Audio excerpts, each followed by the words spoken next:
Alors, tout à l'heure, on a mappé les différents équipements. Grâce à cette sonde, je me suis aperçu qu'on pouvait également mapper les applications qui étaient fournies sur le réseau. Donc, ici, en fait, après avoir défini ici le domaine, disons, applicatif, c'est dans le menu, dans l'onglet Application Classes, j'ai défini le domaine que j'ai appelé application MR pour mon rouge, dans lequel j'ai défini le nom de chaque application qui était proposée par les différents services, les serveurs donc. Je leur ai défini l'IP de l'équipement qui est proposé, ainsi que les ports. Donc là j'ai mis de 0 à... En fait j'ai mis tous les ports qui pouvaient être utilisés, pour plus de simplicité. On arrive alors aux équipements et applications qui sont actifs. Donc là, j'ai pris comme exemple les applications actives, mais on pouvait, comme tout à l'heure, prendre les équipements qui étaient actifs. Donc là, vous pouvez voir le code couleur, qui est vert, ce qui signifie que les applications fonctionnent très bien. Et nous pouvons voir que, par exemple, l'application OA EQV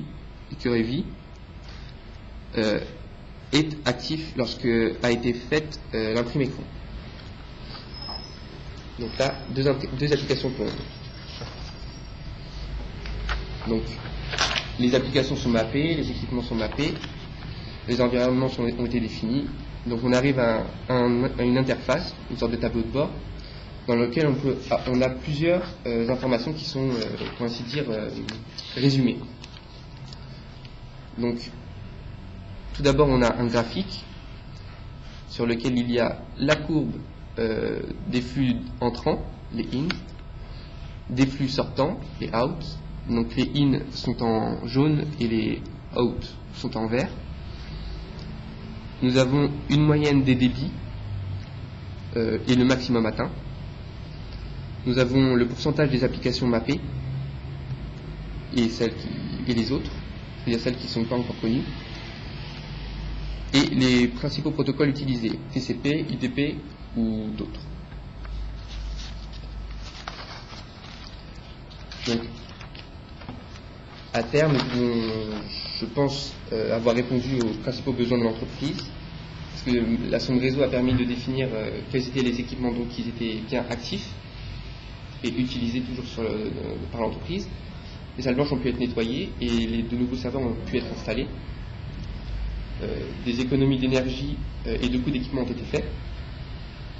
Les équipes concernées ont également pu rediriger les flux, parce que tout à l'heure on a vu que les clients ne pointaient pas forcément sur les bons serveurs. Donc là les équipes se sont chargées de corriger ça. Et le dernier point, c'était que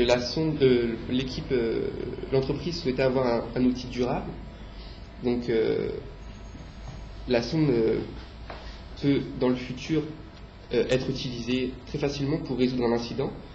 Par exemple, pour définir si c'est un client ou un serveur précis qui est défaillant, ou si c'est vraiment, si ça se répercute vraiment sur d'autres environnements, voire d'autres sites. Donc au cours du stage, j'ai pu bien me familiariser avec les sondes réseau excellentes, que je maîtrisais même mieux que mon tuteur. J'ai pu voir vraiment les fonctionnalités qu'elle proposait, et encore j'ai pas pu tout exploiter.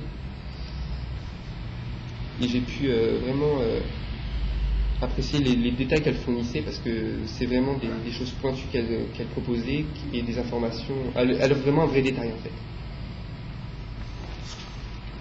Voilà, ça y est. Dans le temps, 13 minutes 16.